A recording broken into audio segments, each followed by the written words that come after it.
Hello. Good morning, everyone. Thanks for coming to attend this panel.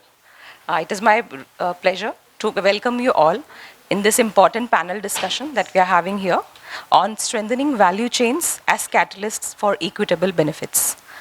As we all know, in India's rural landscape, smallholder farmers and other small-scale producers like NTFP collectors, livestock rearers play a crucial role in sustaining local economies and ecosystem.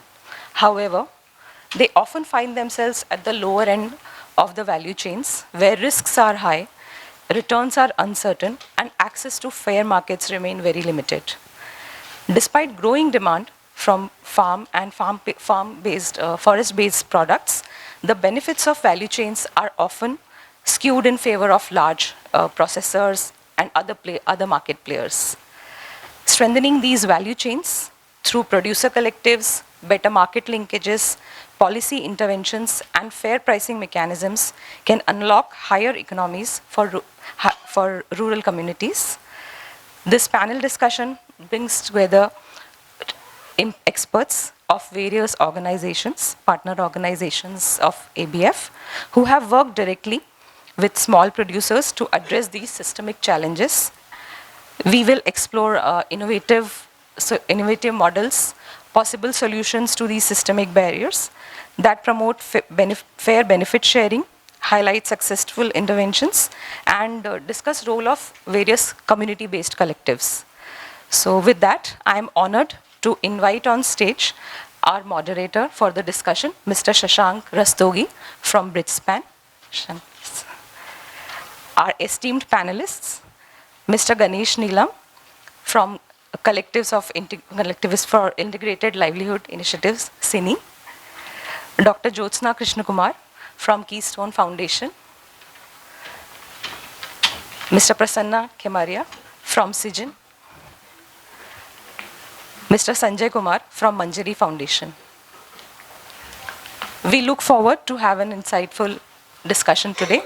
And with that, over to you, Shashank. Yeah. Thanks, Isha. I had prepared a 3-minute segment of my own monologue, but then in morning, Dhruvi said, don't state the obvious. So I don't have much to say. As a consultant, we typically end up stating the obvious to the people who know better. But at the same time, I want to still say, largely for the panelists, we are trying to keep it when the discussion on value chain can typically be right from the inputs to the market linkage. But one of the challenges that we see is a lot of non-profits have been able to crack the puzzle of yield improvement, of in better input provision, better packages of practices, but the upside is limited. Typically, अगर आप let's say कोई भी crop लेंगे, non-MSP crop लेंगे, so end user का 25% होता है जो farmer के पास आता है और 25% का आधा होता है जो input cost होता है. So when we are working at only the input side, we are working at 12%, 13% of the value chain. So the conversation we would like to have is more on what next? How do we move forward and grab more of the value for the farmer? And with that, I'll start with my first question, which is more about the collectivization part that Isha was talking about, the FPOs. And sorry if I sound like a cynic, but FPOs were supposed to be the saviors in like 15 years back when it was started. The new cooperative movement will be the one that will help us. But the numbers have not really created that sort of thing. And all of you have worked on it, but what I want to do first is maybe take few minutes to talk about your own work, your organization, the community that you work with, what produce are you working with, and the interventions that you have chosen on the production and on the market linkage side. That way, we will have the context from where you're coming from. So maybe we'll start with you, Ganesh. Morning, everybody. So So my name is Ganesh Neelam. I work with a non-profit called Collectives for Integrated Livelihood Initiatives. We've been a partner of ABF for about 4 to 5 years now. So our work is mainly in the Central Indian tribal region with the tribals, small and marginal farmers. And sometimes in 2014, I think what we did as an organization was to go and engage deeply with the communities. Again, not to do it from a project perspective, but to more to understand the aspirations of the community. We spent about 6 to 8 months with the communities to understand what their aspirations are. And while we were doing that, engagement with the community, something that came up strongly and which actually became a large program for us from 2015 is the Lakpati Kisan program, which we started in 2015, and we continue that journey along with the communities even now. With about 200,000 families is something that we have been working on this program along with the communities. And in that journey, I think something that we're going to talk today has been a very important learning for us, that it is not only production, but because if it's a program which is trying to give a small and marginal farmer an income of more than ₹1,00,000, then it cannot be only through staples, or it cannot be only through the regular agriculture that they are doing. It has to look at something which is very high value from a market perspective, and it also has to look at a layered engagement vis-a-vis agriculture, livestock, NTFP, and other related aspects. So we have been working with these communities to see how we look at the resources that they have, the agriculture and allied livelihoods that they are dependent on, and how we can work with them to see that 30 to 40,000 annual income can go to 1.5 or 2 lakh rupees also through the different support systems that we can provide to these communities. So that's been a journey for us for the last 8 to 10 years now. And as I said, we're still learning along with the communities.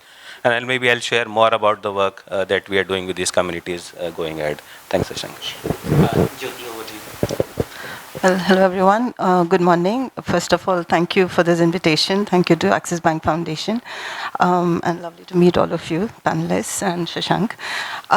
So I am here representing an organization called Keystone Foundation, and we are based out of Nilgiris. It's actually a very small town called Kotagiri. Probably no one has heard of it.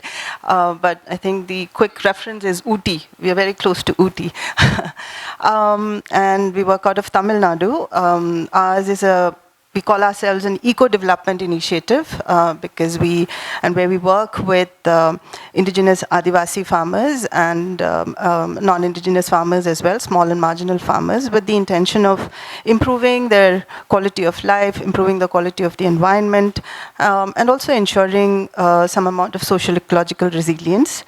Our primary, in terms of geography, we work primarily in the NBR, which is the Nilgiri Biosphere Reserve, which means we cut across 3 states of Tamil Nadu, Kerala, and Karnataka, which is where the NBR is located. But in terms of scale, we work in 3 districts in Tamil Nadu, in Nilgiris, Coimbatore, and Erode. In Kerala, we work in 2 districts of Wayanad and Nilambur, and in Karnataka, 2 districts of HD Kotte and Punanjanur. Like I said, the way our interventions, it's a 31-year-old organization.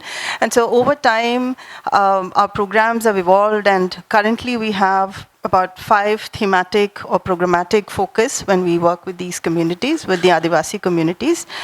Livelihood is very sort of an integral part of these of our intervention, and it sits within this broader program called the Community Wellbeing Program.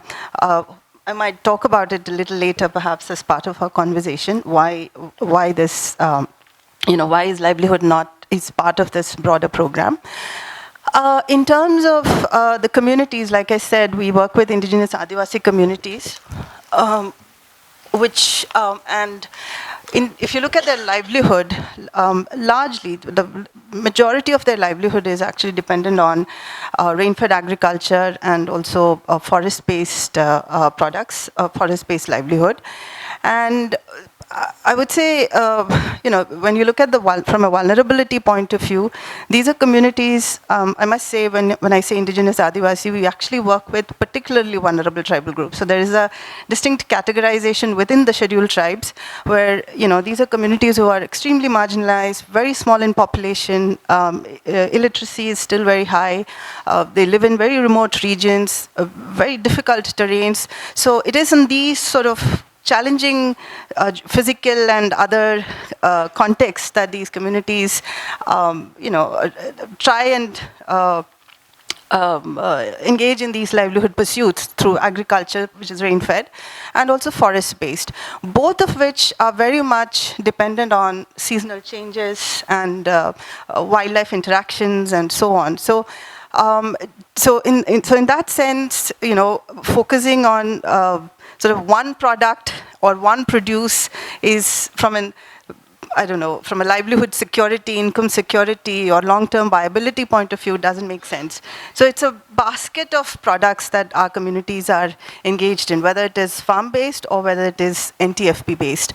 And in terms of intervention, strategic intervention that perhaps Keystone has over the 30 years of engagement with these communities, one key or significant contribution has been the setting up of an FPO, which, like Shashank said, has a reputation of really not working. So, and we can share some of our challenges and what we have done to address that later on. And this, it's a tribal FPO. It's unique in that way, where we have at the time, currently we have about 2,000 plus indigenous farmers who are who are shareholders of the FPO with 6 directors. So a lot of the governance and decision making is by the community themselves. But of course, they are supported by a small team of executives who help them with various business side of the work. And setting up the FPO has been particularly instrumental in kind of bridging the post-production linkages, bridging the communities with the markets. And over time, the FPO has also evolved in creating and setting up value addition centers. So trying to build this sort of local enterprise network are some of the early initiatives that we have done. Thank you. Well, good morning, everyone. I represent SRIJAN here, and recently we turned 25. And mostly we work in 4 states, Madhya Pradesh, Uttar Pradesh, Rajasthan and Chhattisgarh. Our work is centered around livelihood, basically on-farm livelihood, working on water security, agriculture productive enhancement, diversification agriculture, and then working in value chain. So some of the FPOs are involved in value chain of mustard, groundnut. But the success we received in terms of NTFP, which the discussion is also centered around, on custard apple processing. That we started from southern Rajasthan, Pali district. And then not only we scaled it up within SRIJAN, but also we supported and helped SRLM of Maharashtra and Telangana to set up such units there in their own territory, particularly involving 5 districts comprising of both the states. So this NTFP custard apple processing, mostly we do the custard apple processing of, custard apple processing, number 1 NTFP, then palash, including leaves and flowers. And we also tried our hands in palash gum, where we didn't get much success. It's very closed kind of operation, still not open to others. And then also working on some of the new products like regenerative cotton. So this is all about SRIJAN. Thank you. I'm Sanjay from Manjari Foundation, based out of Dholpur, Rajasthan. Manjari Foundation is primarily into creating women institutions, and these women institutions are the one which decide what exactly they would like to do in their own context.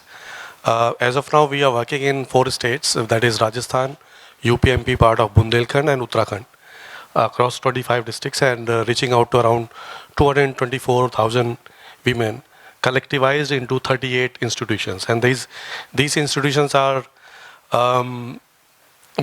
they are all FPOs, but registered under different acts, depending on the needs of those particular institutions. They could be association of persons under MSME, could be producer companies, they could be cooperatives. And as far as the interventions in value chain is concerned, um, because we are working in different clusters of those places that I just mentioned, we are sector agnostic, which means whatever is the need of those places, we try to provide the technical assistance to those institutions. For example, in Bundelkhand region of Lalitpur, we are supporting farmers to improve their production in pulses. So we have helped them set up a production processing unit for the same as well. Same is the case for dairy in Dholpur, mustard in Dholpur, and then spices in Bara and Ajmer, millet in the rural areas of Jaipur and again Dholpur. So what I'm trying to say is that not only from the point of view of production side, we are also trying to see how the women that we are working with can have control over production to procurement to processing to packaging to marketing. So because most of the times what happens is that most of us sitting here are very good in mobilizing the farmers, building their capacities, and also helping them improve their production side. But when it comes down to the marketing side, don't take it otherwise, we are all over the place.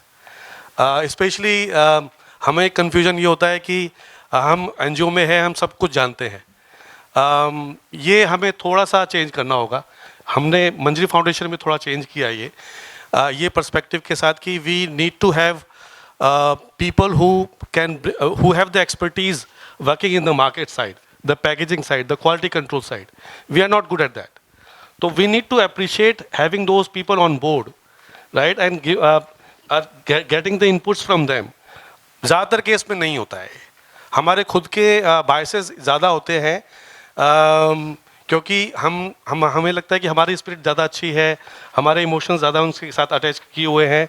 लेकिन market में अगर आपको जाना है तो you need to learn the language as well as the kind of things which are needed to be done to enter into the market. हमने ये करने का प्रयास किया है और पिछले 7-8 साल में हम कुछ लेवल पे सक्सेस भी हुए हैं. व्हेन आई से this is because of the following कि हमने प्रोडक्शन यूनिट्स को इस तरीके से तैयार किया है कि वो मार्केट में क्या ज़रूरत है उस हिसाब से प्रोड्यूस करें, ना कि हम प्रोडक्शन तैयार करने के बाद मार्केट में बेचने जाए. तो इसलिए हमने उसका एक अम्ब्रेला मार्केटिंग कंपनी भी बनाया महिलाओं की खुद की, which is institution of institution, और having a good partnership with the people like Reliance Smart bazaars. तो वो जो वहाँ ज़रूरत है दिल्ली के अंदर, NCR के अंदर, they are producing exactly the same kind of things in a way which is appreciated by the consumers. तो कंज्यूमर को भी आपको ध्यान में रख के आपको प्रोडक्शन साइड में जाना चाहिए, वो हमारे एक्सपीरियंसेस बने. इस पर और डिटेल में बात करेंगे नेक्स्ट राउंड में.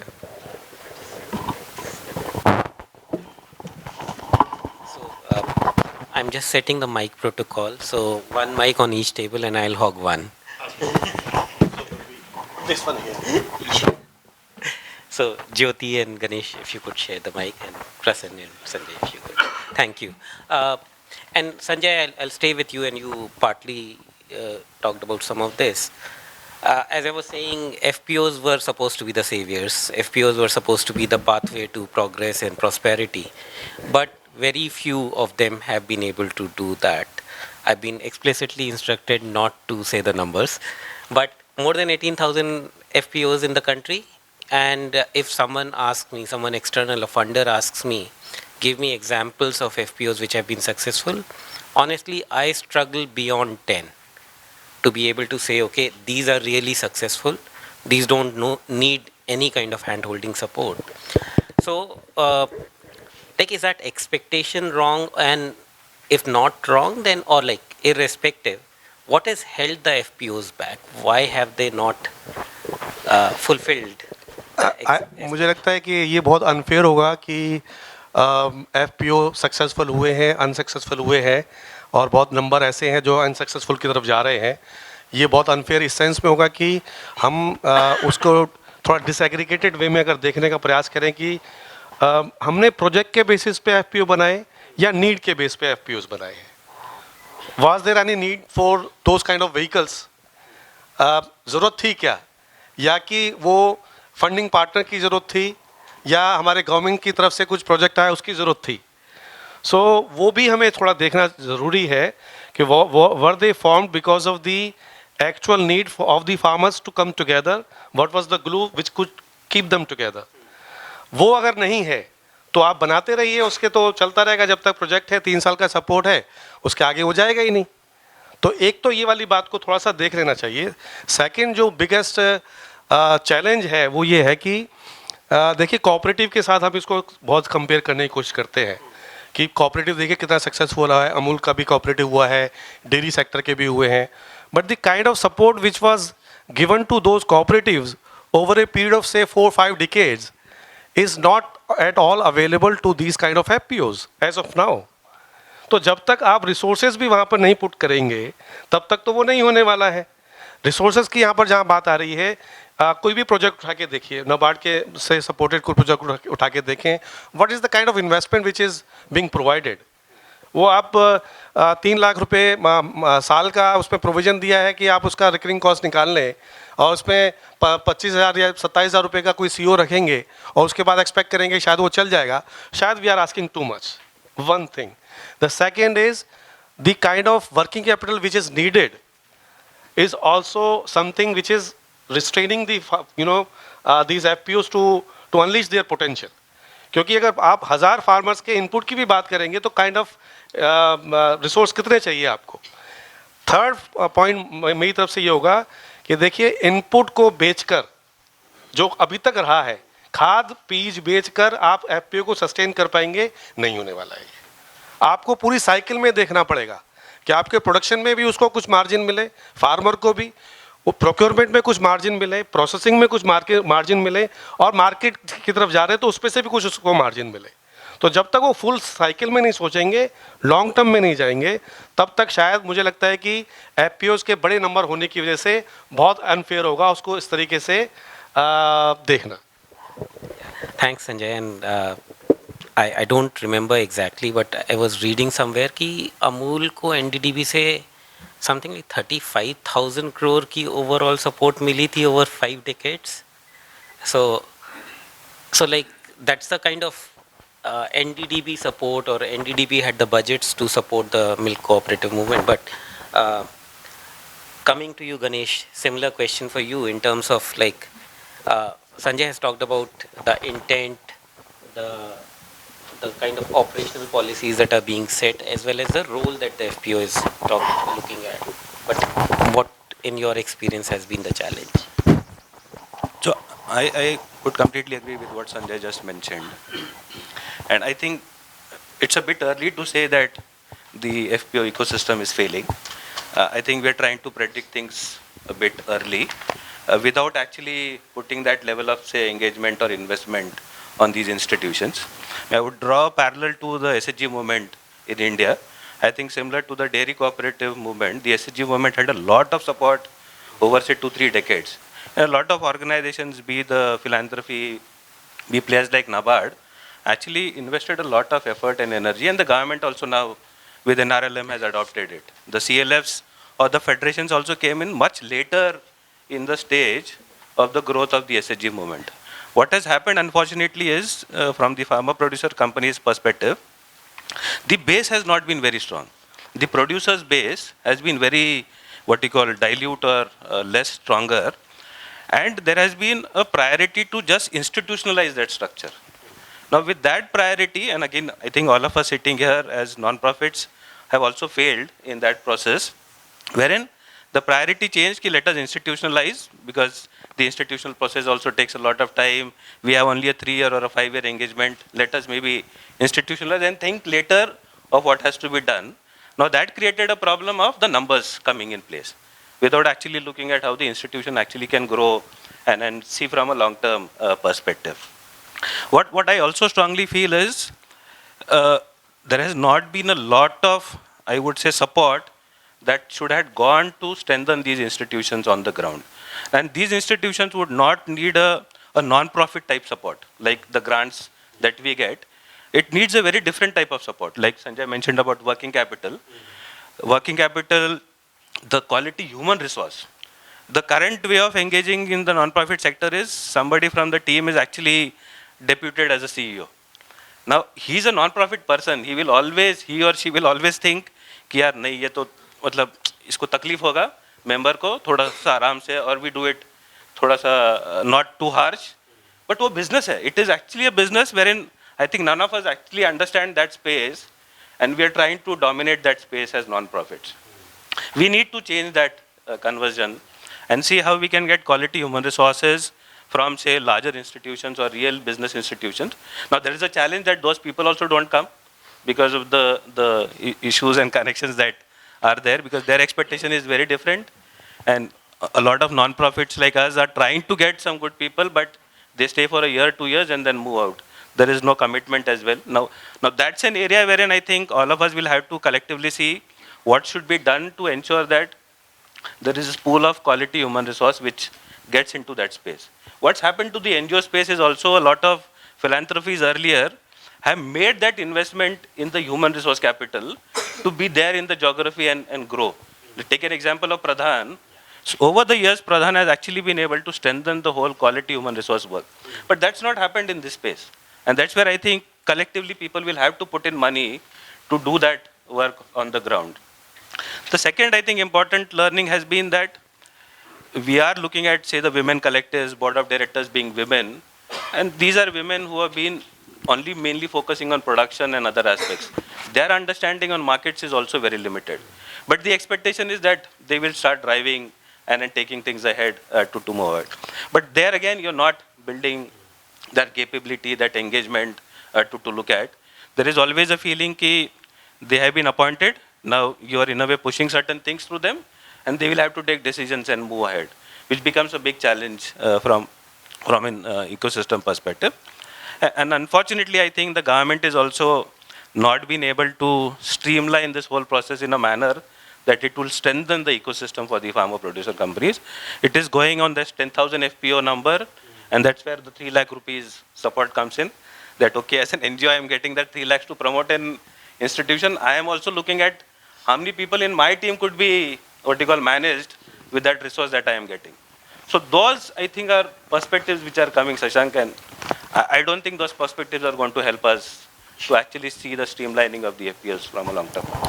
I hear you, and I hear both of you loud and clear that too early to pass a judgment, and too little resources being put to make this vehicle a success. And I think, Smanita, probably that's something for an article in Idea that philanthropists may probably read.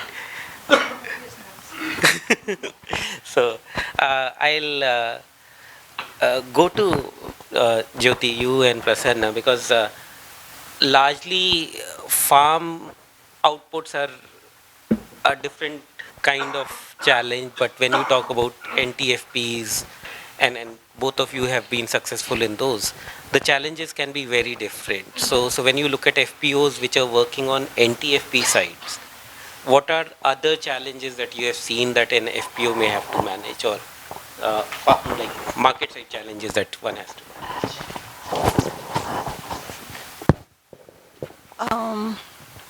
I mean, I'm talking from our context, like you said, and like I said in the beginning, these are, we're working with very small, particularly vulnerable tribal groups, so they're not very large in numbers. In the Nilgiris, Tamil Nadu, there are 7 PVTG communities, and all of them are based in the Nilgiris, in the Nilgiri district. And you're looking at very small populations. Now, in terms of challenges that our communities face, and through them the FPO, is basically, to begin with, and which is sort of the biggest hurdle, is the regulatory and policy barriers that the communities face. NTFPs, by the sheer nature of it, these are forest products, which means communities need to have access rights, tenure rights, to be able to go and collect these resources and meet the market demands that the FPO is bringing to them. And what's happening in Tamil Nadu, I don't know how many of you know, but there is this landmark legislation that was passed in 2008, which is the Forest Rights Act. It was, as soon as it was passed, within a year or two, there was a stay on it, and it wasn't until 2016-17 that the stay was lifted in Tamil Nadu. So we are very late in the game in terms of facilitating land rights to our communities. Many of of them, we've been fairly successful in facilitating individual rights, which means it gives them some amount of land security to do their agriculture work. But in terms of their community rights, which gives them the which gives them the right to go and access resources, to manage resources, and make decisions around resource management is yet to be realized. So it is in this sort of a very policy challenged context that our communities are trying to work, and the nature of these barriers also change based on where they are located. So, for example, a community who is sitting in and around a reserved forest would enjoy slightly more, access rights compared to communities who are sitting within protected areas. And we work in 2 protected areas, which is the Mudumalai Tiger Reserve and the Satyamangalam Tiger Reserve, where communities have been denied rights to, access the forest, which has always traditionally been their home, so there's that kind of a relationship with the forest that these communities have. So that's a big challenge that still looms over the community and has implications on livelihood and how the FPO functions and efficiency and all of that. The second is the sheer nature of the product. Now, when you're linking an NTFP to the market, so there's the market side, the demand side, which you feel compelled to satisfy.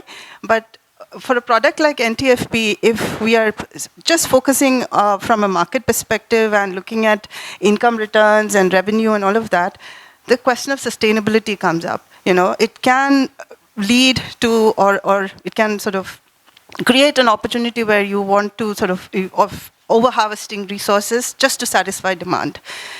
So that's something that we need to be sort of careful about and mindful about. And one way that we have tried to do or address this sustainable and resource management effort has been through strengthening local community-based institutions. Now, it's not us to inform them or educate these communities on how to sustainably manage their resources. It's inherent in them. It's part of their traditional knowledge. But it's this idea of strengthening the local institutions and collectivizing the community's effort to think about sustainable management, to develop sustainable management plans, to develop, harvest protocols that will enable them to think about, resource collection and harvest in a more sustainable way. And the way we try and link it with the market, or which can be done, is perhaps, and these are things that we are experimenting with, is through things like market mechanisms like certification, so that you're not over-harvesting to the point of meeting market demand just to make ends meet, but you are actually you're actually placing the product as a high-value product. These are wild products, inherently organic products, and see how you can get better returns for these products in the market through systems like certification. Certification, of course, has its own challenges. Third-party certification is very expensive, so we are also experimented around that by initiating something called the participatory guarantee system, which is now adopted by the government of India, called PGS Organic, now which is a peer-reviewed system where communities review each other. Now this is quite well established in the farming space, in the agriculture sector.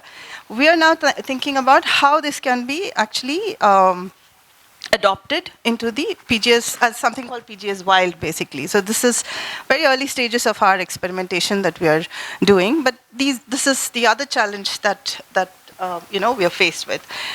The third would be the issue of perishability, which is also, also in the case of agriculture products.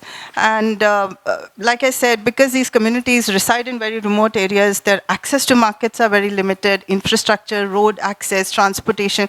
These are all serious challenges that the communities have. They don't have things like storage facilities and drying yards and all of that. So if the product doesn't reach the market quickly, then you're actually at a loss. So something like a gooseberry, there is a certain time period that it has to reach the market in its raw state. But if it doesn't, it loses. And one way of addressing that has been trying to do value addition so that it increases the shelf life and perishable, and address the perishability of the product. So these have been some of the challenges and some interventions we have done in terms of Thanks, NTFP. Jyoti. And coming to you, Prasanna, I think you also talked about I will NTFP put and- it differently, my responsibility differently. So I will be answering some of the challenges which she shared.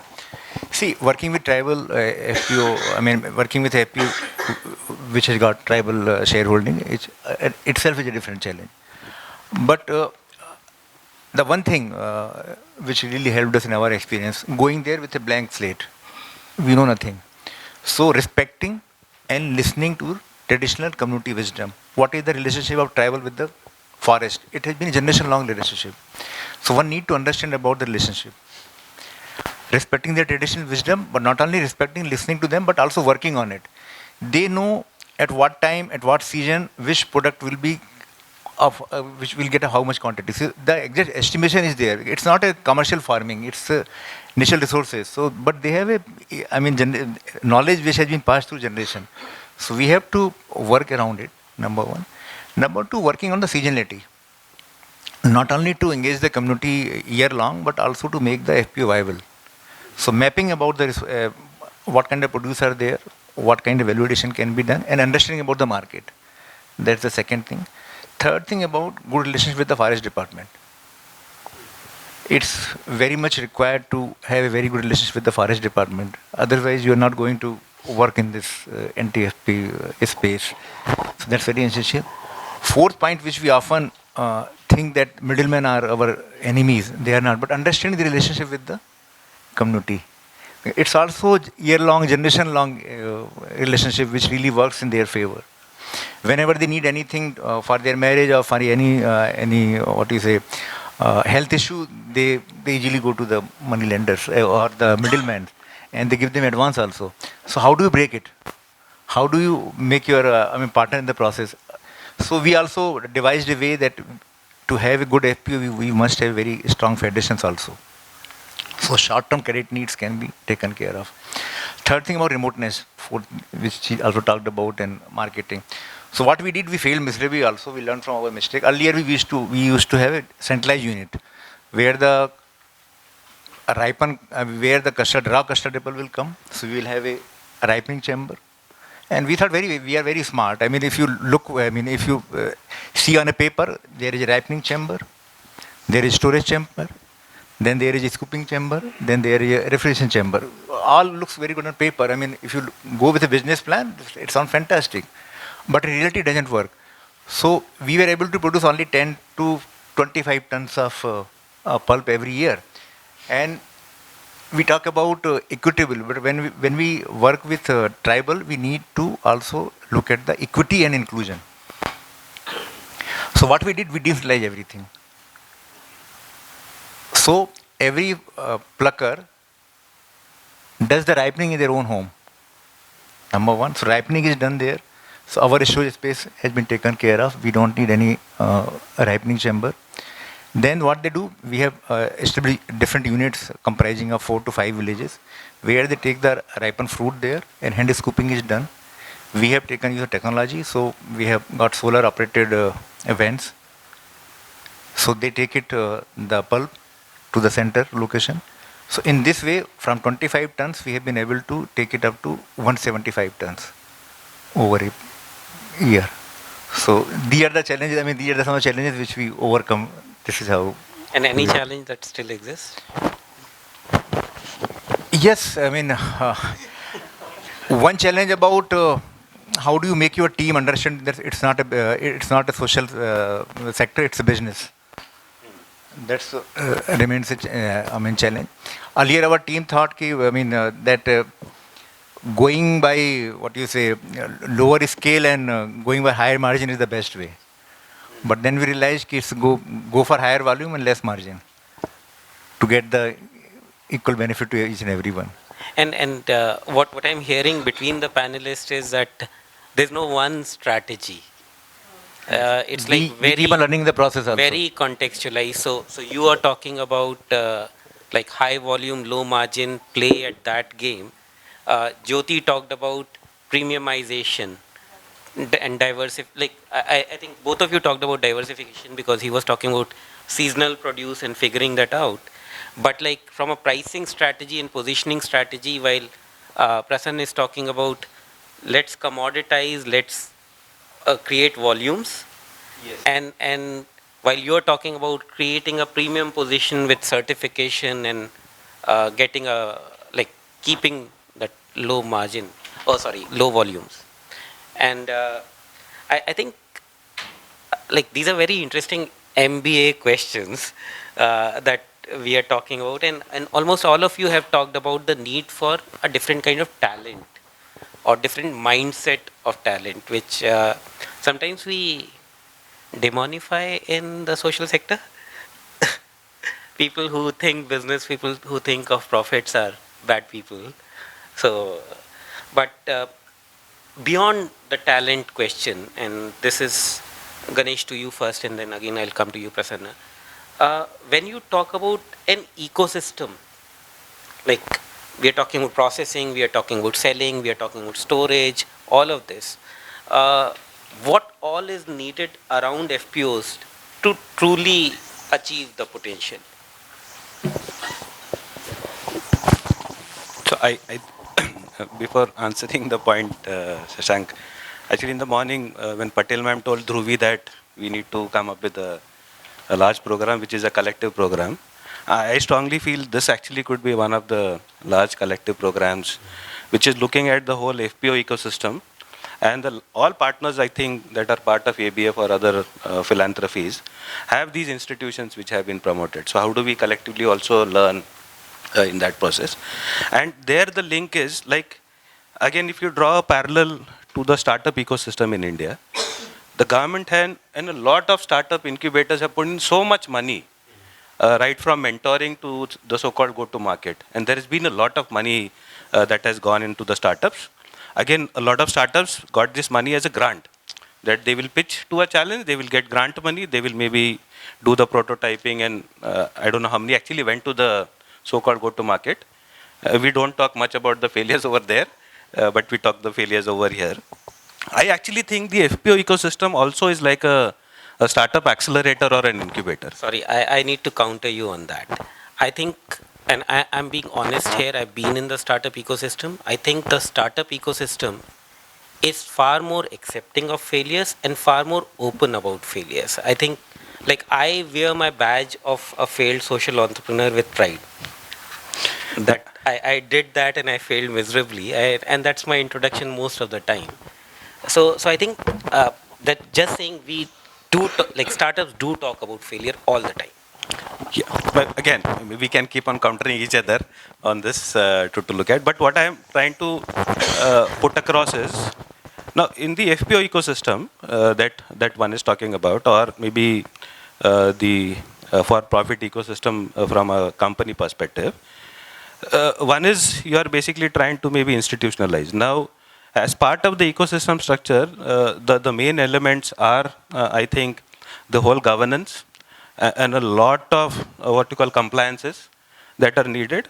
Unfortunately, if you look at, one of the reasons for failure is also getting into this from a compliance perspective. The members are not able to understand when the compliances have to be filled in. The GST and other norms have been a big problem.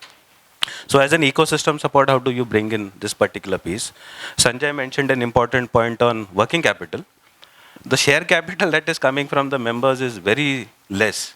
The expectation of most of these financing institutions is whatever is their current capital, we'll give maybe 3 times to that.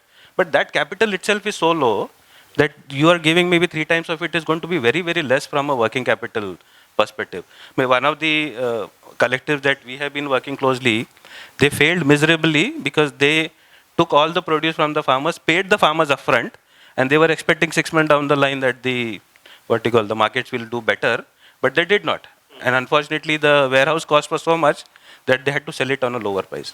Now that working capital is coming from where?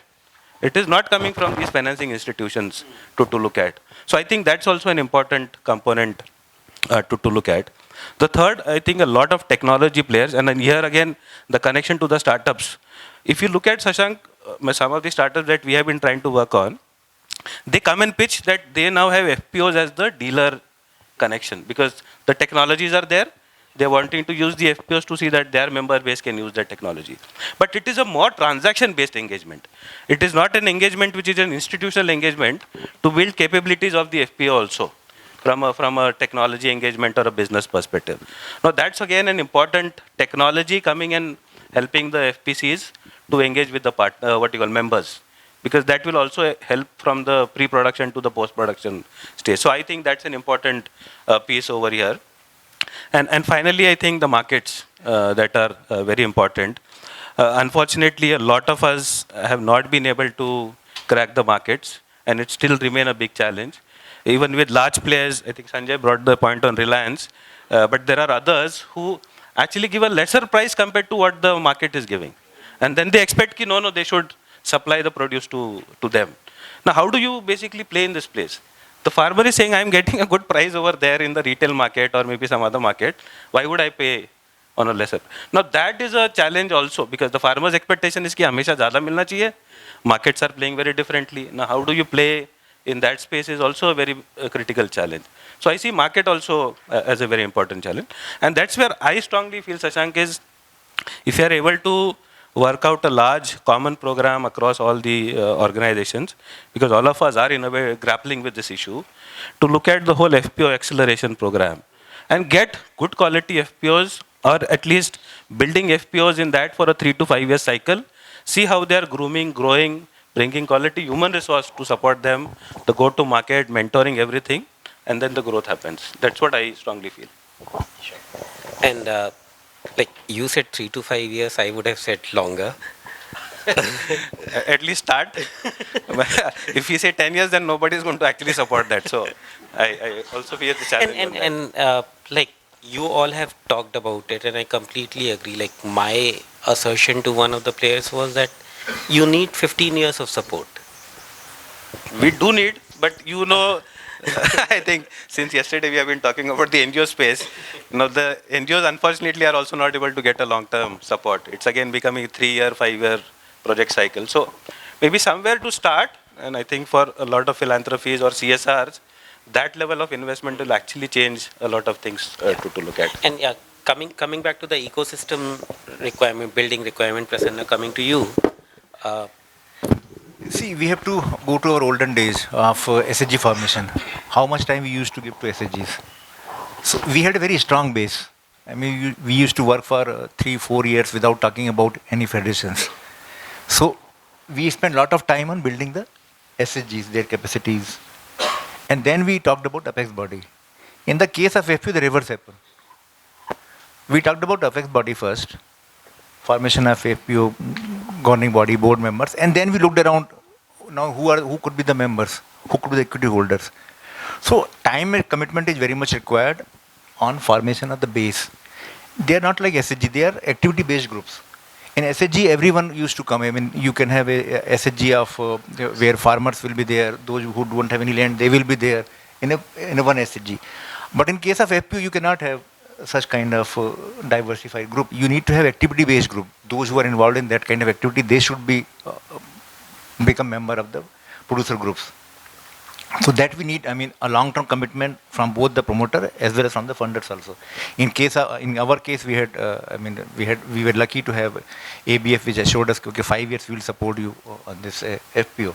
So long-term commitment from both the promoters and donors, and working on these, base, it will require 2 to 3 years of time. Then you can form a apex body. Second is about having good relationship with district administration. It requires having relationship with line departments, like in our NTFP case, forest, or in case of agriculture, FPO, Department of Agriculture or Horticulture. That is also very much required for KVK also to build their capacity and get the technical support also. Third thing about having relationship with Panchayat. That also works in FPO favor if you have a very good relationship with Gram Panchayat. Fourth, local politicians. They play a very crucial role. Like we all shared about how much subsidy Amul got. But in case of FPO, if they have good relationship with the local politicians, be it MLA or MP, they can get lots of leverage in terms of have granting, in terms of getting land on lease, or in terms of getting some other funding from other MP or MLA fund. That is also, that comes in handy for them. Apart from, it's icing on the cake, apart from the other regular funding. So they need to have a strong relationship with the local politician. And we have also observed in some cases, when FPO started small and when they grew up in the size, then the local politician also came into play.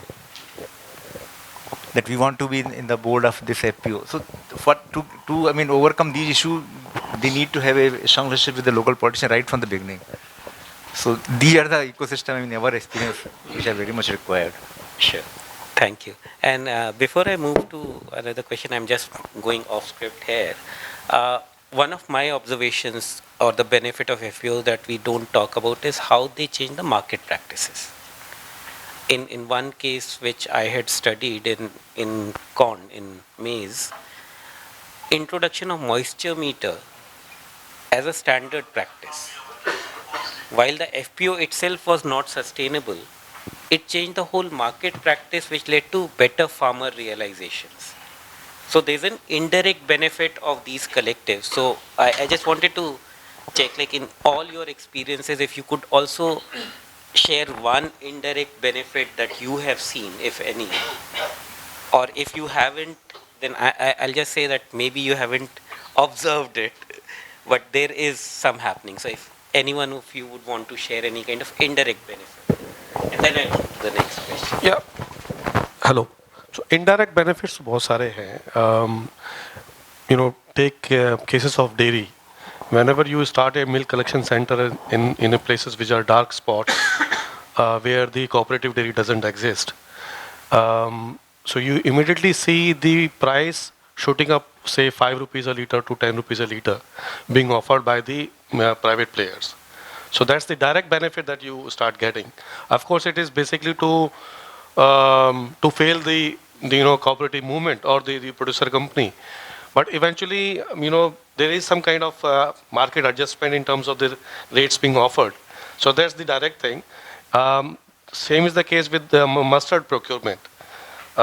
When you have your own procurement centers, you have moisture meter as well as the oil content measurement right at the spot of procurement. You see the prices being getting higher up. So इस तरीके की तो काफ़ी सारे examples field में आते हैं.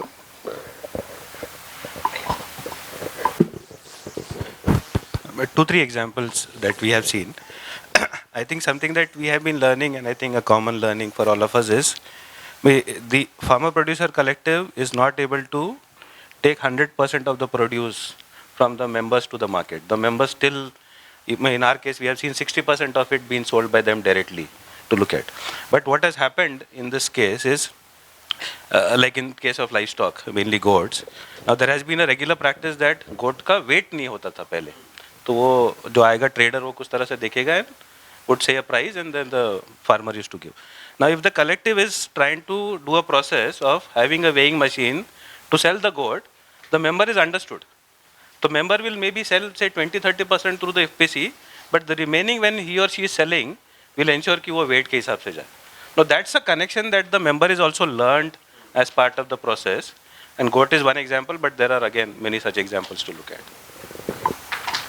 I think in our case, I guess one example would be like the maize example was, I guess, with honey, which is also sort of a flagship product that these communities engage with, has been the introduction of very sort of technology that ensures the quality of the honey, in terms of water content, what is the kind of pollen present, and those information has helped in terms of marketing the product in a certain way.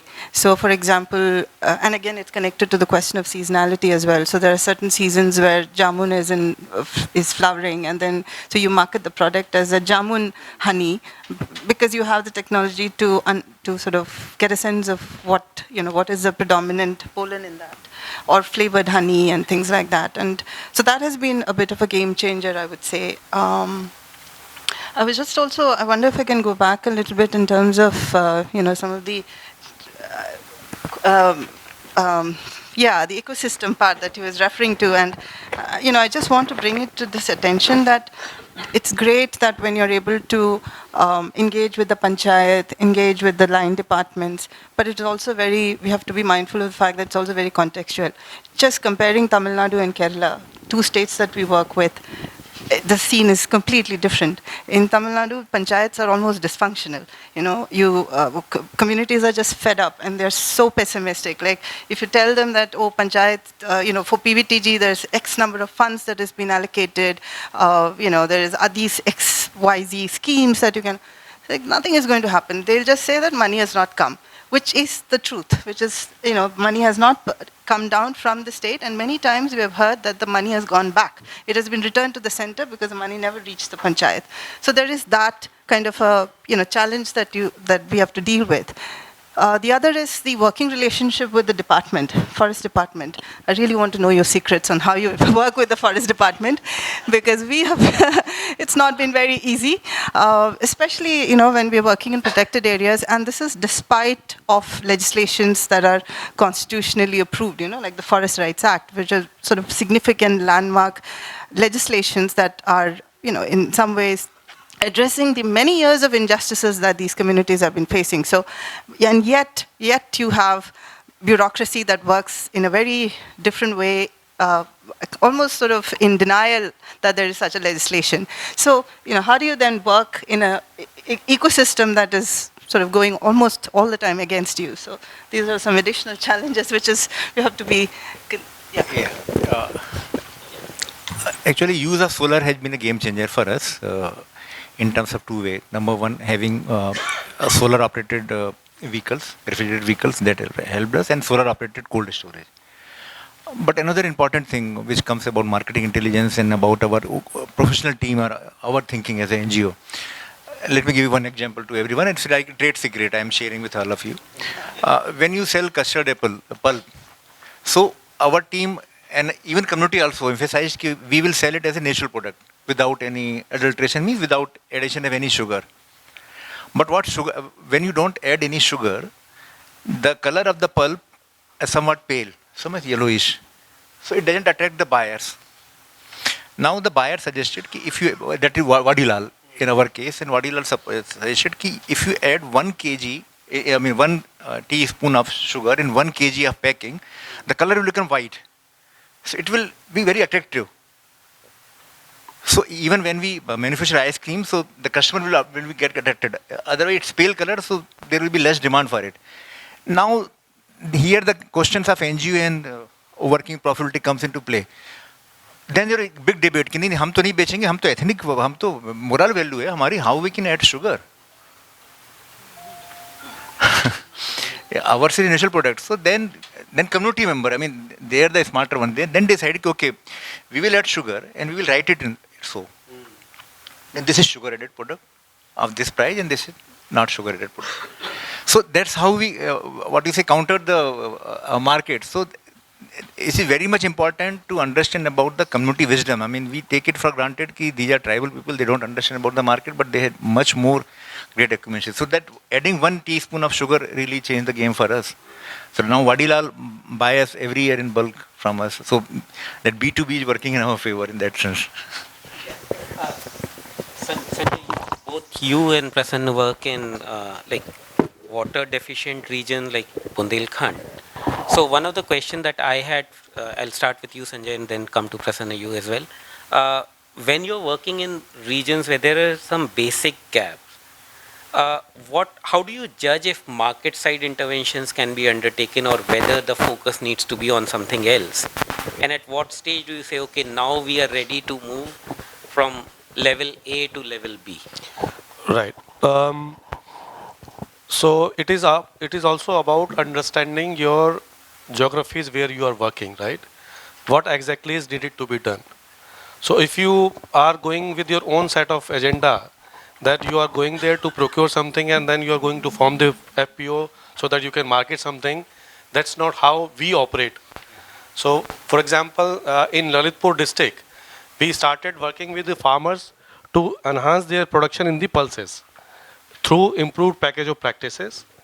और उसके बाद फिर हमने जाके तैयार किया कि इसको कलेक्टिवाइजेशन की ज़रूरत है, मार्केट में जा सकते हैं कि नहीं जा सकते हैं, और प्रोसेसिंग यूनिट लगेगा कि नहीं लगेगा. तो वो लेटर स्टेज में आया, 2 साल 3 साल 4 साल के बाद आ रहा है.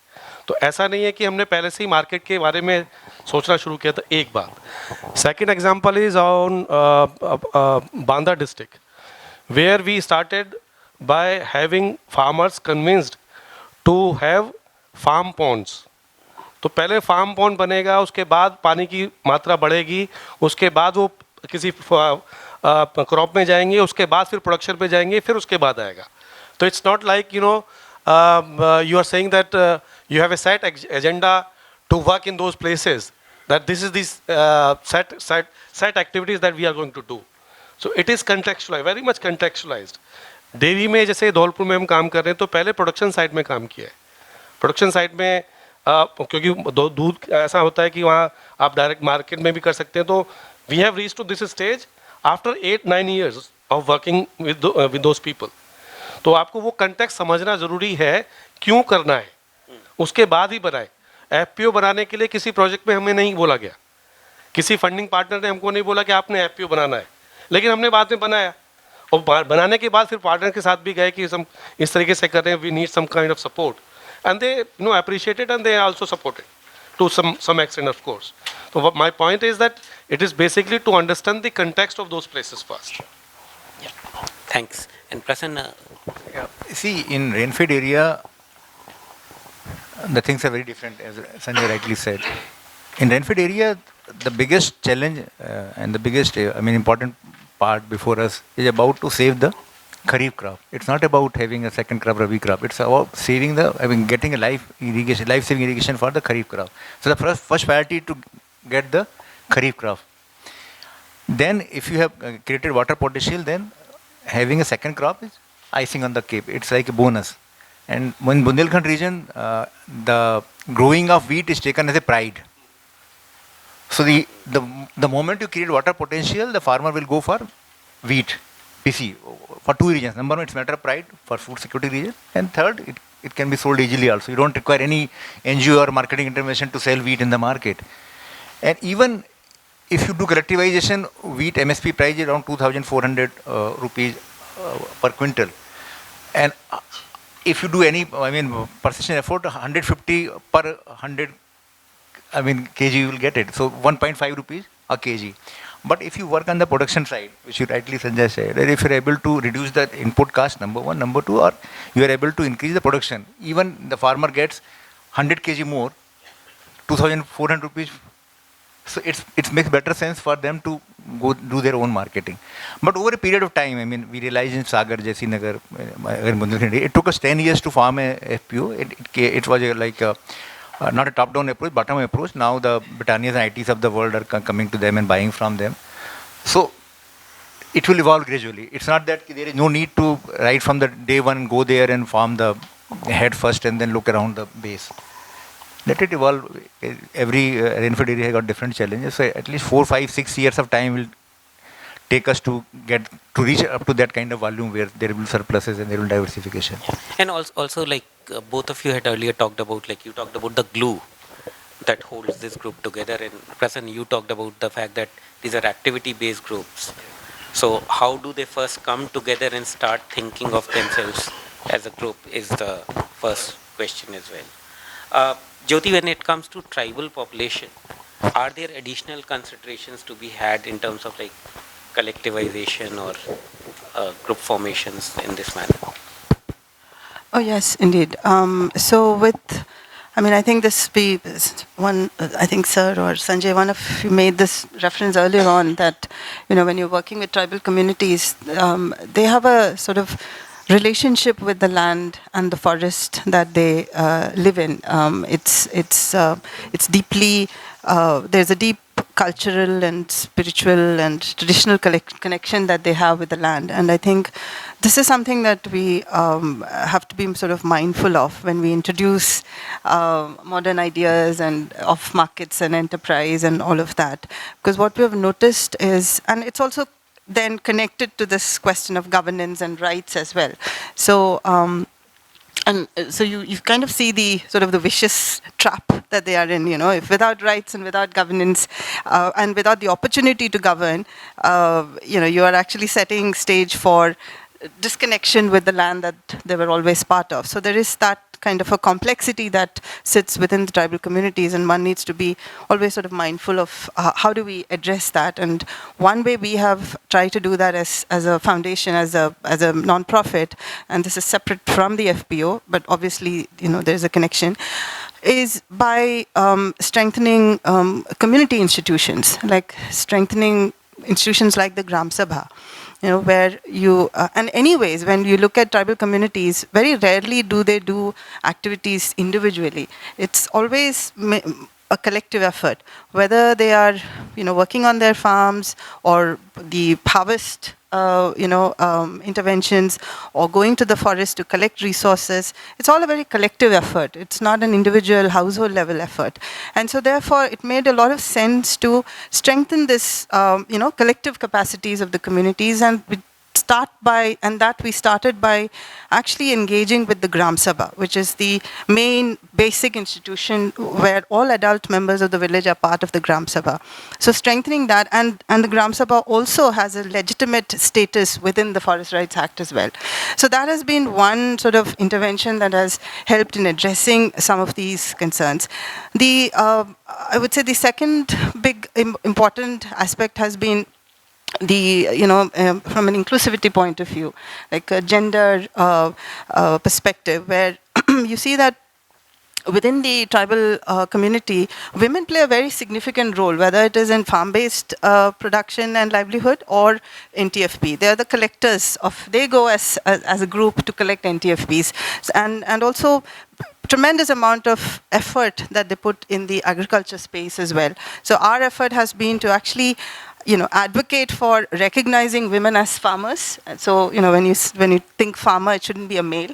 It can also be a female. So that has been a big effort, and also to bring them into this governance and decision-making institutional mechanism as well. So these are things, and it has actually made a difference in terms of overall household outcomes as well. Can I also, third point very quickly, is because I wanted to tie it back to the point I made in the beginning, is that when we are working with tribal communities, I know we are talking about enterprise and markets and FPO and all of that, but I think one and this is based on our own experience, has been that a sort of a holistic approach when we work with communities has been a big sort of a learning. And by that I mean, so not just looking at livelihood, but also looking at how livelihood is linked to this whole question of governance and institution building, and how, through strengthening governance, through increasing the role of women, there is a whole connection to the community's health and wellness.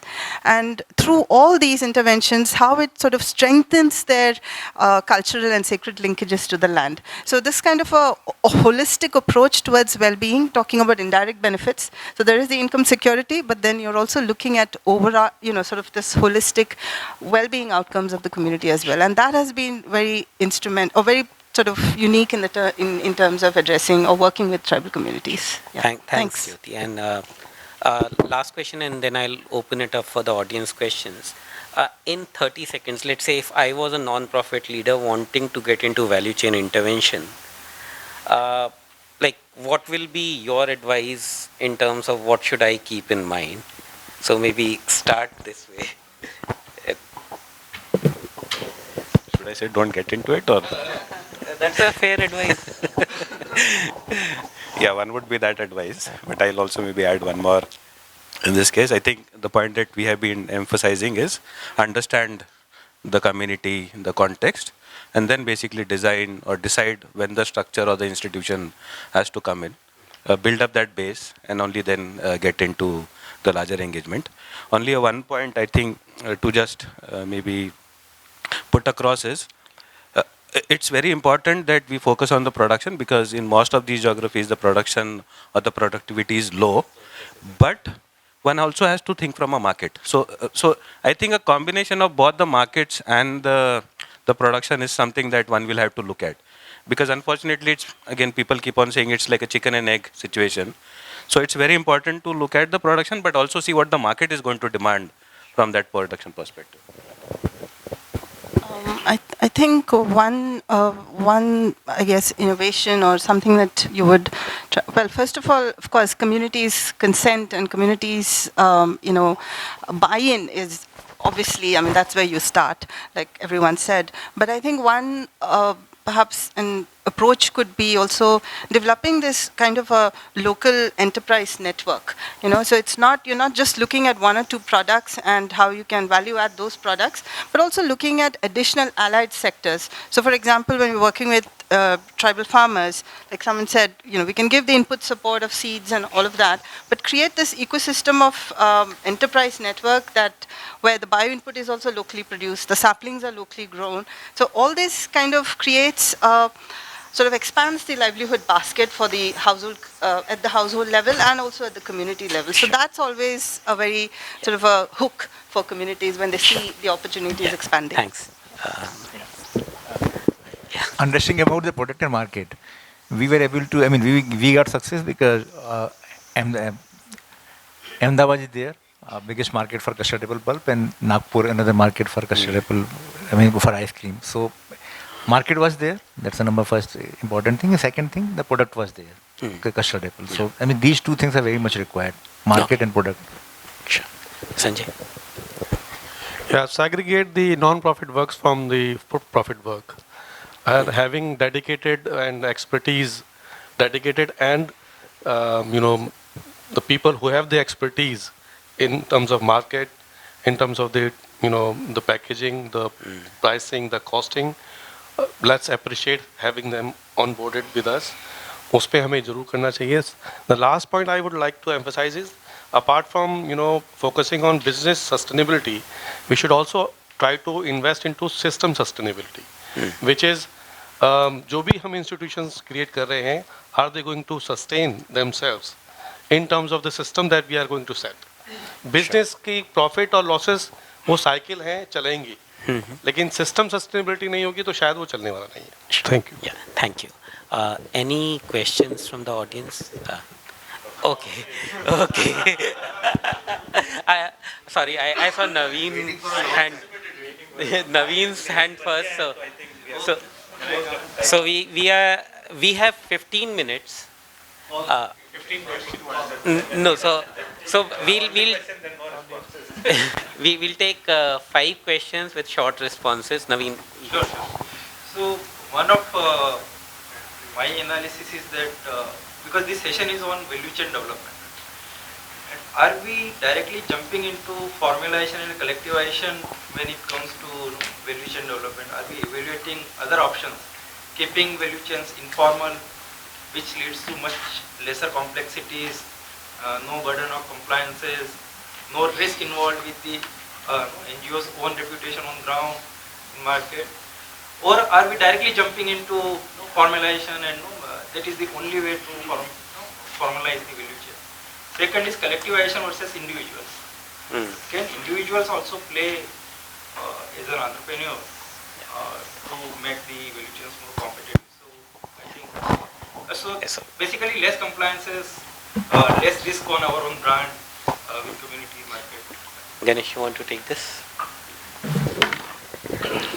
So completely agree, Naveen. I think what I think most of us were also trying to explain was, when does the institution come into existence? It is, we are saying that the collectives have to come in existence. Now there are again, I think, pluses of having those institutional structures because of, say, the aggregation, the bulk, vertical selling, and those negotiation powers that one can have. In an individual entrepreneur, that may be a challenge, or how much that individual entrepreneur actually would be able to do, or even multiple entrepreneurs individually will be able to do. Now, entrepreneurs are very important, but could be a very good ecosystem support to the collective. Now, how do you build those connections is going to be very, very important. And something that we are also learning on the ground is, if you keep it informal, it also has its own challenges. Now, because of keeping it on more informal and saying that there is a brand risk to a non-profit, also becomes a challenge from a market perspective. कि वो connection, how are we able to build up, becomes a big issue. Then you, as an institution, will have to take that risk. आप अगर उसको informal भी रख रहे हो तो कहीं ना कहीं you are actually going ahead and doing those connections or engagements. तो जहाँ पे तो आपका risk ऐसे भी है. So again, the point is to see when that structure comes into place is going to be a very important point. Sure. Sorry, we'll take a question from the back. Yes, ma'am.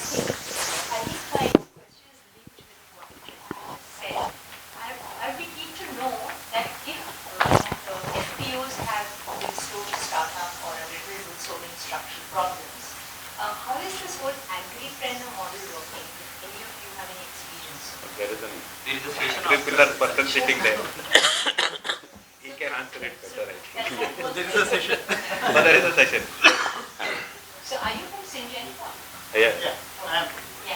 So if any of you, because of course I'd like to hear from them what their opinion about it. So there is a session after this. But he wants to hear from one of us.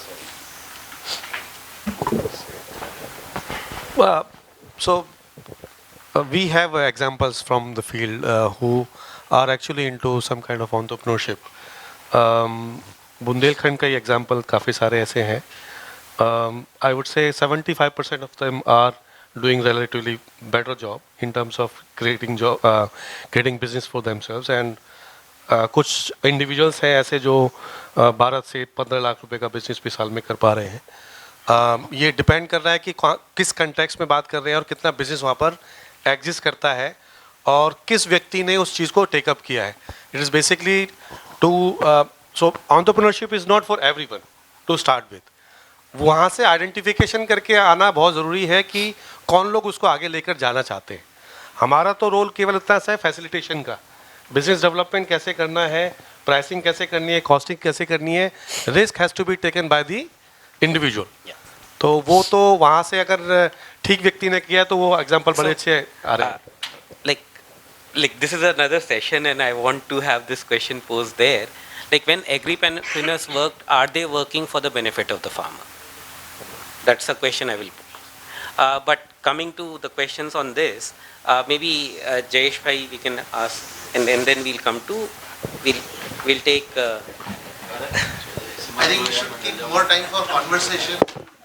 So another 15 minutes, if you can extend it, and I have a couple of more questions. Like the conversations will be standing between you and the lunch. The lunch is starting at 1 on 5th floor. That is a very one-to-one conversation, not a group conversation. That's not a great idea. No. All I'm saying is like I have no problem in extending the session, but there's lunch at 1 on 5th floor.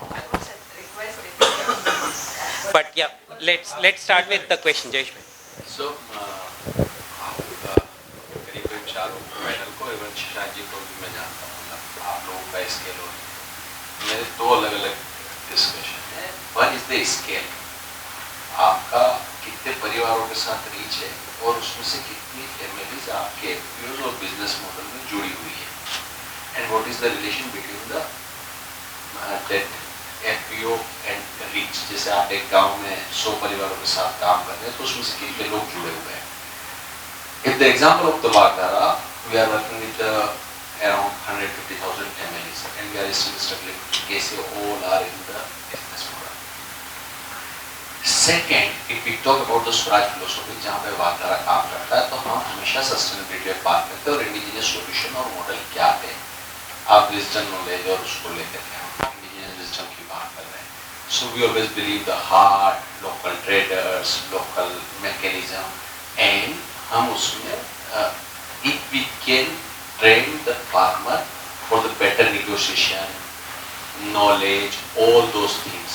So as the FPO ideology, आचारों में बहुत सारा गणेश जी ने तो SHG से लेकर के federation और वो सारा भी किया हुआ है. तब भी मैं ये बोलता था कि हम SHG से it's near to debate, not I am asking as a debate. But तब मैं बोलता था कि आप निगोशिएशन कैपेसिटी अगर उसकी डेवलप करवा देते हैं और राइट टू क्रेडिट हर व्यक्ति का वो है तो हमको एसएचजी और 18%, 24% पे लोन की और वो क्या जरूरत है. फेडरेशन में 1%, 2%, 3%. Same thing is happening in the FPOs as well. उसका चार्जेस वगैरह. तो क्या उन दोनों के कंपैरिजन में जो ट्रेडिशनल मेथड था उसमें बेटर नेगोशिएशन कैपेसिटी डेवलप करवा दें हम, वो ज़्यादा अच्छा है, या हम एक मॉडल जो हम डेवलप करके छोड़ देते हैं वो अच्छा है? और उसके सस्टेनेबिलिटी पे क्या क्वेश्चन होता है अगर छोड़ के आते हैं, क्योंकि आपके साथ सस्टेनेबिलिटी को लेकर के चैलेंज हुआ होगा, जहाँ पे हम छोड़ के आते हैं वहाँ पे बहुत से इंस्टीट्यूशन कोलैप्स भी होते हैं, तो उस पर क्या होगा? डिफिकल्ट है ये दोनों चीज़ें। ये डिपेंड करता है कि जैसे हम काम कर रहे हैं पेरिशेबल आइटम में, तो पेरिशेबल आइटम में आप जब बहुत ही एक्सप्लॉइटेटिव बिजनेस था, जैसे कस्टर्ड एप्पल का हम बता रहे हैं कि वो जो उदयपुर से जो अहमदाबाद का हाईवे, वहाँ पे लोग उसको बैठते थे और टोकनी के हिसाब से उनका नेगोशिएशन होता था। तो यदि आप किलो में देखेंगे तो हार्डली उनको 5 to 10 रुपीज़ एक किलो उनको प्राइस उनको मिलती। तो पेरिशेबल बहुत हाईली पेरिशेबल आइटम है। तो पेरिशेबल जो नवीन का क्वेश्चन बता रहा है कि पेरिशेबल आइटम में वैल्यू चेन में जाना हमेशा फ़ायदेमंद रहता है। ये उससे उनको ये हो रहा है कि आज एक फैमिली के करीब 1800 उसमें शेयर होल्डर हैं, करीब 1200 लोग उसमें जुड़े हुए हैं इनसे, इधर कस्टर्ड एप्पल और पलाश और जामुन इससे जुड़े हुए हैं। और फैमिली इनकम एवरेज आप देखेंगे तो 15 से 20 हज़ार रुपये की उनकी इनकम हो जाती है वहाँ काम करने से प्लस इसको प्रोड्यूस देने से। So depends on the kind of product which you have. So it's always beneficial to go, जो आप बोल रहे हैं कि यदि उसको रॉ में बेचेंगे तो उनको उतना फ़ायदा नहीं होता, इसलिए वो वैल्यू चेन में जाना बहुत ज़रूरी होता है, प्रोसेसिंग में जाना बेहद ज़रूरी है। It depends on the product हम किस में डील कर रहे हैं। जैसे 1800 हम बताएं 1800 मेंबर है तो 1200 लोग उसमें करीब जुड़ जाते हैं और बाकी कुछ ना कोई दूसरे उसमें जुड़, जैसे कोई पलाश में जुड़ जाता है। जैसे प्रसन्न, इफ द क्वेश्चन इज कि let's say SRIJAN has been working in that area and in different villages, so you would have interacted with a lot more families. मतलब आपने शायद 10,000 फैमिलीज के साथ काम किया होगा। कितने लोग उस स्टेज पर होते हैं कि जब वो कहेंगे हाँ हम मेंबर बन जाएं? नहीं, मेंबर बनने से अलावा जो फॉरेस्ट NTFP का जो काम है, हाँ, बेसिकली ये अनरिटन ला, वो उनका जैसे कोई लाइक लैंड जो होती है हमारे डीमार्क होते हैं, मार्क होती है कि ये इसकी लैंड है, ये इसकी लैंड है, ये फार्मिंग होती है, उनके पट्टे रहते हैं, राइट्स रहते हैं उनके, बट फॉरेस्ट के राइट्स नहीं है। बट उनके ट्रेडिशन, उनके सिस्टम चले आ रहे हैं कि ये महुआ का पेड़ जो है ये इस फैमिली का है, ये वो जनरेशन चला आ रहा है। वो ये जो कस्टर्ड एप्पल का जो है इलाका, ये इस फैमिली का है। सो वो उसमें जो फैमिली इन्वॉल्व है वही रहती है, बाकी जो फैमिली उसमें नहीं है तो वो नई फैमिली को हम इंट्रोड्यूस नहीं करते, ना हम करना चाहते उसमें, कि वो अपना उन्हीं का सिस्टम है कि ये इनके पेड़ है, ये इनका इलाका, ये उसमें है। तो जो उसमें प्लकिंग में इन्वॉल्व है शुरू से वही उसमें आते हैं। वो द क्वेश्चन इज कि जैसे लेट्स से मैं बेटर पैकेज ऑफ प्रैक्टिसेस पे काम कर रहा था और मैंने 50,000 फैमिलीज के साथ काम करा, तो क्या मैं एक्सपेक्ट कर सकता हूँ कि इनमें से 500 आ गई तो अच्छा टर्नओवर है, कि FPO के मेंबर 500 बन गए तो ये अच्छा है, या 5,000 अच्छा है? व्हेन डू आई से कि हाँ मैंने फिर again I coming back to the basic question कि हमने FPO इसलिए बनाया कि FPO बनाना था।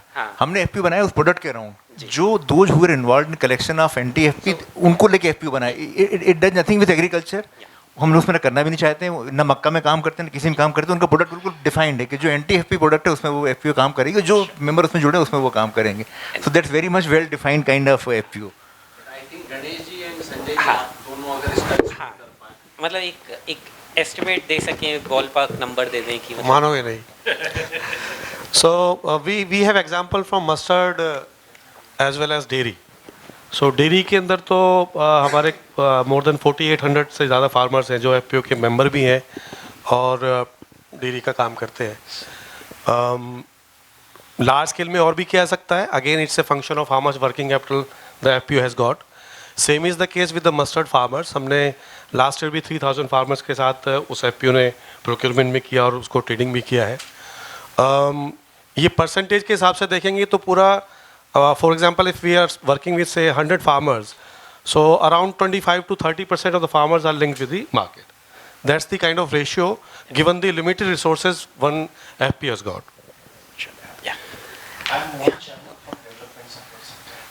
So in the opening remarks you said that you feel that hardly 10 FPOs would be performing according to your analysis. But it is actually, there are different lenses of assessing the performance of FPOs. So if we consider all the direct and indirect benefit which the panel has highlighted well, so this number would increase to 1000 FPOs. So I mean, which lens we must use? There are lens of NGO, there is a lens of credit institution, lens of community. If you sit with the community, they will say no, 1 lakh FPOs are doing correct, because they are satisfied. So, and actually these FPOs also work in a legal framework and financial framework. And unfortunately in the FPO Act, the indirect benefits are not recognized. Because whenever a credit institute comes in for loaning, they say no indirect benefit. What is the overall profit and loss, and what is the overall net profit? So I would like to have a comment from the panel and yourself on this, because these are very serious issues. It needs to be addressed if we seriously believe that the FPO can be consolidated value chain. I think very difficult question, Mohanji. Because from a financial institution perspective, I think the question will remain who's liable and whether they can pay back. So if someone is giving you a working capital loan, someone is giving you other kind of loan, they will only look at how much benefit are you or how much value are you keeping. They will not even say, आपने farmer को कितना पैसा पहुंचाया. So they even don't look at, because for them it's a pure thing of I'm taking a risk, how much that risk is and whether it will be paid back. I think the question you are asking is a question for the philanthropist and the philanthropic capital to answer.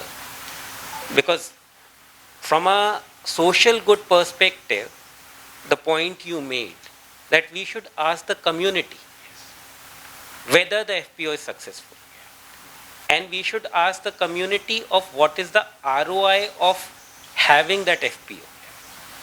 अगर community का 10% जो weighing की error होती थी वो खत्म हो गई है पूरे मार्केट में, और आप 1 करोड़ रुपए साल लगा रहे हो एफपीओ में, probably the community is gaining 100 crore every year. And we have evaluated that. Yeah. So I think the reason I asked that indirect benefit question is because even as an NGO, are we assessing the how much of a market making role we are playing, and what is the true ROI for the philanthropic investment? So that was the only reason I asked that question. But I know we are at time. Sir had. We can have 5 more minutes. Okay. So, however many questions we are there, maybe you can combine them and. I just have a comment, no question. Okay. Yeah, comment, no question. Yeah, Good. I'm Girish. Yeah. I think there was an ask from Ganesh where looking for an accelerator for an FPO. And I recall there was one which was started by SRIJAN farmers. Yeah. And I think it's on the verge of dying a slow death. Yeah. For not many takers coming up, which ties in back to the basic question, which basic ethos that has been put up by Prasanna, that on what basis the FPOs have been set up. So there lies a mismatch. On one side there's an ask which is already there, but it is not being taken up. So I would look at a larger question being answered in that direction. Thank you. Thank you. And thanks for this additional 5 minutes. One area that we are struggling with in our FPO is on the market side. The production side and input processing, input supply side is okay. So B2B and B2C models, evaluation and finding the credit cycles and the challenges of branding and consumer space, on shelf space for a B2C model is proving to be a very, very difficult thing. So we wanted to understand whether B2B or B2C, what is a better approach. That's one. And second, as we all must have seen, we have a tremendously fragmented backend. So backend is of farmers who have got 1.5 acres of land, particularly for perishables. For example, if brinjals is one vegetable on our side, तो हर एक farmer अपने जाति का अपने तरीके से, किसी ने पानी दिया है, किसी ने नहीं दिया है, कोई इरिगेट कर रहा है, कोई खाद डाल रहा है, कोई नहीं डाल रहा. So the produce that you get is very, very assorted, fragmented, and hence unlike Amul, which could create an aggregator platform and payback mechanism, there isn't such mechanism. So we are tremendously struggling on that, and we wanted some guidance from you all on that. Thank you. Yeah, one. मैं basically yes मैं एक दो example बता के माध्यम से बताना चाहूँगा. बेसिकली हम we are promoting various FPOs in Uttarakhand, Himachal and Ladakh.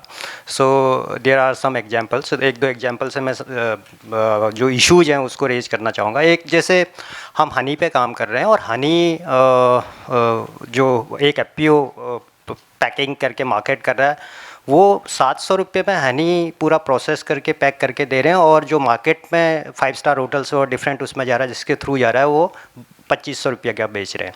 Similar एक एग्जांपल है कि हम A2 काऊ ही प्रीमियम प्रोडक्ट हैं, हम 1200 रुपये में मार्केट प्लेयर जो है उसको दे रहे हैं और वो 3200 रुपये का बेच रहा है. तो इतना बड़ा गैप, और वो ये सबसे बड़ा चैलेंज है कि हम जब मार्केट में किसी प्रोडक्ट फार्मर के प्रोड्यूस को ले जाते हैं तो उसमें बहुत गैप होता है, मतलब वो जो रेट है एक्चुअल रेट उसको नहीं मिल पाता. तो ये प्रॉब्लम कैसे सॉर्ट आउट करें, क्योंकि वो भी निगोशिएट करते हैं, वो चाहते हैं कि मिनिमम से मिनिमम जो मार्केट प्लेयर है मिनिमम से मिनिमम रेट पे उनको मिल जाए. ये बहुत बड़ा प्रॉब्लम है FPO के साथ में. एक तो ये प्रॉब्लम मैं शेयर करना चाहूँगा, इसको कैसे निगोशिएट करें. दूसरा बड़ा प्रॉब्लम है कि हमारे जो प्रोडक्ट हैं, जैसे मैं लद्दाख की बात करूँ, लद्दाख में एक FPO है हमारा, एप्रिकॉट पे काम करता है और हमें मार्केट में जो प्लेयर है उनके लिए पूरे साल अगर आप प्रोड्यूस नहीं देंगे, पूरे साल के लिए प्रोडक्ट आपके पास नहीं है सब देने के लिए, तो वो आपके साथ निगोशिएशन नहीं करेंगे, टाई अप नहीं करेंगे. सिमिलर केस उत्तराखंड में है, पल्सेज या मिलेट्स पे हम काम करते हैं, हमें पूरे साल भर के लिए स्टॉक रखना पड़ता है, अदरवाइज आपके साथ कोई बायर आप FPO के साथ में लिंकअप नहीं करेगा. तो हमारा जो पूरा का पूरा पैसा है जो हमने लोन ले रखा है FPO ने बैंक से, वो पूरा का पूरा ब्लॉक हो जाता है पूरे साल भर के लिए और बहुत ज़्यादा इंटरेस्ट उस पर पड़ता है. तो इस प्रॉब्लम को, ये जो प्रॉब्लम्स हैं इसको कैसे इसका सॉल्यूशन ढूंढा जाए, ये इस पर मुझे थोड़ा सा आंसर चाहिए था. दूसरा मैं ये कहूँगा कि मतलब ये एक सजेशन मेरा है कि जैसे पब्लिक प्राइवेट पार्टनरशिप की बात करते हैं, तो क्या हम कोई नया पार्टनरशिप ऐसा डेवलप नहीं कर सकते कि donor, CSO and private partnership, कोई ऐसा मॉडल FPO का खड़ा करें जिसको जॉइंटली एक प्रोग्राम डिजाइन करें एक वैल्यू चेन के लिए और उसको मिल के प्रोजेक्ट बनाएं और उसको लॉन्च करें, अगले 5, 7, 10 साल एक सक्सेसफुल मॉडल क्रिएट करें. ये मेरा एक सजेशन था. Thank you. आपने जो दो सवाल पूछे हैं वो काफ़ी हद तक वो B2B B2C वाले क्वेश्चन से रिलेट होते हैं, क्योंकि आप B2B सेल कर रहे हैं. So I think the question that you had was, one was how to sell B2B, B2C, how to make that choice. Fragmented backend or B2B marketing strategy. And the other is more about the, I would actually say more about package of practice and varietal change kind of conversation. So, and maybe if you want to talk about. Yeah, पहली बात तो ये है कि यहाँ से solution आपको नहीं मिल पाएगा. आपके प्रोडक्ट के हिसाब से आपको देखना पड़ेगा कि B2C में ज़्यादा आपको फ़ायदा है या B2B में है. हमारे एक्सपीरियंस में ये है कि आपको दोनों करना चाहिए. हमने दोनों में ट्राई किया है, FPO ने किया है. And what happens is in the process is that 20% of your product is being sold as a retail and 80% of your product is going to B2B. तो वो आपका एक कंपोजिशन होगा तो जो थोड़ा सा आपको बैलेंस आउट करता है वर्किंग कैपिटल की रिक्वायरमेंट्स के हिसाब से भी. हमारे एक्सपीरियंस से बना और हम लोग कर भी रहे हैं. दूसरा पॉइंट आपका जो फ्रेगमेंटेड प्रोडक्शन साइड है, देखिए वो तो काम करना ही पड़ेगा, उस पर कोई कॉम्प्रोमाइज़ नहीं है. You are talking about the market, market has a specific requirement. अगर आपने वैल्यू ऐड कर दिया है then it's a different thing, but if you are going for the trade thing, तो वो आपको जब तक आप सॉर्टिंग ग्रेडिंग नहीं करेंगे, you are highly likely not to get the kind of price that you want to get. वो तो आपको काम करना पड़ेगा. तीसरा सर का जो उत्तराखंड से आपने जो बात की कि 3200 रुपये में बेच रहे हैं, 2200 रुपये बेच रहे हैं, 1200 रुपये में बेच रहे हैं, इस पर भी एक एग्जांपल मैं शेयर करना चाहूँगा कि देखिए as long as your production cost is recovered, we should not think about how much the other person is going to sell on, क्योंकि आपका जो प्रोड्यूस है वो वहाँ सेल हो गया.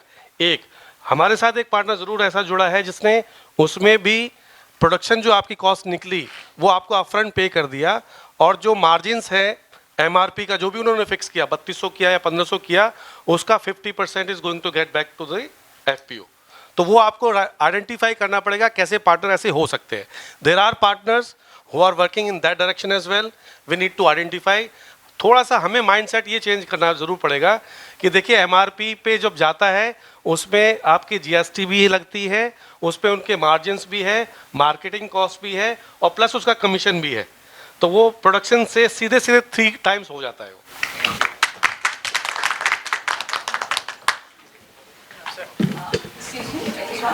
Lunch is served at the